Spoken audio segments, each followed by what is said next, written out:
మన తెలంగాణలో మొట్టమొదటి ఫ్యాక్టరీ అవుట్లెట్ మన ముకుంద జ్యువెలర్స్ లో లైట్ వెయిట్ ఆభరణాలు కలెక్షన్స్ ఎన్నెన్నో అన్ని జ్యువెలరీస్ పై VA కేవలం 2 to 12% మాత్రమే. విచ్చేయండి ముకుంద జ్యువెలర్స్. రాష్ట్ర ప్రభుత్వం ఆర్టీసీ జేఏసీ నేతల మధ్య జరిగిన చర్చలు సఫలమయ్యాయి. ప్రభుత్వంలో ఆర్టీసీ విలీనం 11% పీఆర్సీ ఇచ్చేందుకు సర్కార్ అంగీకరించింది. కమిటీ గుర్తింపు సంఘం ఎన్నికలకు ప్రభుత్వం పచ్చజెండా ఊపింది. ప్రభుత్వం నుంచి సానుకూల నిర్ణయం రావడంతో సమ్మె విరమిస్తున్నట్లు కార్మిక సంఘాలు ప్రకటించాయి. అర్ధరాత్రి నుంచి యథావిధిగా సిబ్బంది అంతా విధుల్లో చేరినట్లు కార్మిక సంఘం నేతలు వెల్లడించారు. డిమాండ్లు పరిష్కరించాలంటూ సమ్మె బాట పట్టిన ఆర్టీసీ ఉద్యోగ సంఘాల జేఏసీతో ప్రభుత్వం సుదీర్ఘంగా చర్చించింది. ఉప ముఖ్యమంత్రి సీఎం భట్టి విక్రమార్క అధ్యక్షతన సచివాలయంలో మంత్రులు పొన్నం ప్రభాకర్, శ్రీధర్ బాబు, వివేక్, అడ్లూరి లక్ష్మణ్ జేఏసీ ప్రతినిధులతో చర్చలు జరిపారు. ఈ భేటీకి సీఎస్ రామకృష్ణారావు, ప్రత్యేక సీఎస్ వికాసరాజ్ హాజరయ్యారు. మొత్తం 32 డిమాండ్లను జేఏసీ నేతలు మంత్రుల ముందుంచారు. వారి డిమాండ్లపై సుదీర్ఘంగా మంతనాలు జరిపిన మంత్రులు ప్రభుత్వంలో ఆర్టీసీ విలీనం, కార్మిక సంఘాల గుర్తింపు సంఘం ఎన్నికలు, 11% పీఆర్సీ అమలు చేస్తామని ప్రకటించారు. కార్మికులు పెట్టిన మిగతా అంశాల పరిష్కారానికి ఆర్టీసీ యాజమాన్యం అంగీకారం తెలిపింది. చర్చల వివరాల్ని అర్ధరాత్రి దాటిన తర్వాత జేఏసీ ప్రతినిధుల సమక్షంలోనే ఉప ముఖ్యమంత్రి భట్టి విక్రమార్క ప్రకటించారు. ముందు పోతూ మీరు తీసుకున్న నిర్ణయాన్ని కూడా నేను స్వాగతిస్తా ఉన్నాను. భవిష్యత్తులో కూడా ఆర్టీసీని బలోపేతం తీసుకోవడం కోసం యాజమాన్యంతో మీరు కూర్చొని ఆర్టీసీ మనది, ఇందులో పనిచేసే కార్మిక కుటుంబాలందరూ కూడా ప్రతి కుటుంబం మనదే. ఇది ఎంత బలోపేతంగా ఉంటే మీరు అంత బలంగా ఉంటారు.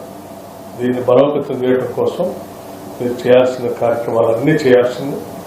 దయచేసి తప్పనిసరిగా ఆ దిశలో కార్మికుల అవసరాల కోసం ఎంత గట్టిగా అయితే మనం నిలబడి వాళ్ళు చర్చించాము, ఆర్టీసీని బలోపేతం చేయడం కోసం కూడా అంతే కృషితో మీ నాయకత్వం అంతా చేయాలని చెప్పి నేను మనస్ఫూర్తిగా కోరుకుంటూ మరొకసారి మీ అందరికీ నా ధన్యవాదాలు తెలియజేస్తూ ముగిస్తా ఉన్నాను. సాధ్యమైనంత మేరకు అన్ని అంశాలని పరిష్కరించుకోవడం కోసం ఆర్టీసీ యాజమాన్యాన్ని చొరవ చూపించి వెంటనే ఆ చర్చలు కూడా ప్రారంభించి కార్యాచరణ ముగించవలసిందిగా కూడా ఆర్టీసీ యాజమాన్యాన్ని ప్రభుత్వం ఆదేశిస్తాం.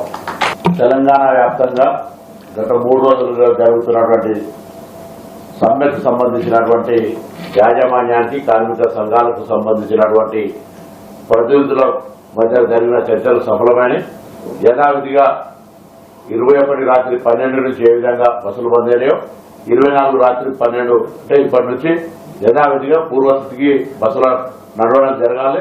డిమాండ్లకు ప్రభుత్వం సానుకూలంగా స్పందించడంపై ఆర్టీసీ జేఏసీ నేతలు హర్షం వ్యక్తం చేశారు. కార్మికుల ఆర్థిక, వృత్తిపరమైన సమస్యలపై సానుకూలంగా స్పందించిన ముఖ్యమంత్రి, ఉప ముఖ్యమంత్రి, మంత్రులు, అధికారులకు కృతజ్ఞతలు తెలిపారు. సమ్మెను విరమిస్తున్నట్లు ప్రకటించారు. నేటి నుంచి విధుల్లో చేరనున్నట్లు వెల్లడించారు. ప్రత్యక్షంగా పరోక్షంగా మా సమ్మెకు సంపూర్ణ మద్దతిస్తూ వారి స్థాయిలో మరి ముఖ్యమంత్రి గారితో మాట్లాడి ఈ సమ్మెను ఈరోజు ఒక కొలిక్కిదారులో కీలక పదవి అందరికీ పేరు పేరున ధన్యవాదాలు. ప్రధానంగా ఆర్టీసీలో యూనియన్ పునరుద్ధరణ, ఇమ్మీడియట్లీ ఎన్నికలు నిర్వహించడము, మరి రేపు భవిష్యత్తులో గెలిచే సంఘంతో నా విలీనం కమిటేసి వీళ్ళ తొందరగా విలీన ప్రక్రియ పూర్తి చేయడానికి అంగీకరించారు.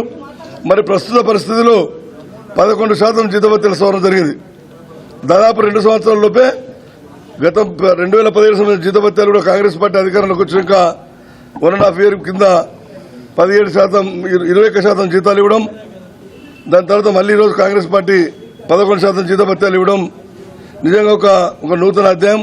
ఉన్నత స్థాయి కమిటీ వేసి ఆ కమిటీలో కార్మిక సంఘాలను కూడా మరి ఆ కమిటీలో పొందపరిచి ఆ విలీనం సాకారం చేయడానికి కాంగ్రెస్ ప్రభుత్వం ఈరోజు నిర్ణయం తీసుకున్నందుకు వారికి జేఏసీ పక్షాన, కార్మిక వర్గం పక్షాన హృదయపూర్వక ముఖ్యమంత్రికి మరియు మన ప్రభుత్వ పెద్దలకు అందరికీ పేరు పేరున హృదయపూర్వక నమస్కారం తెలియజేస్తున్నాం.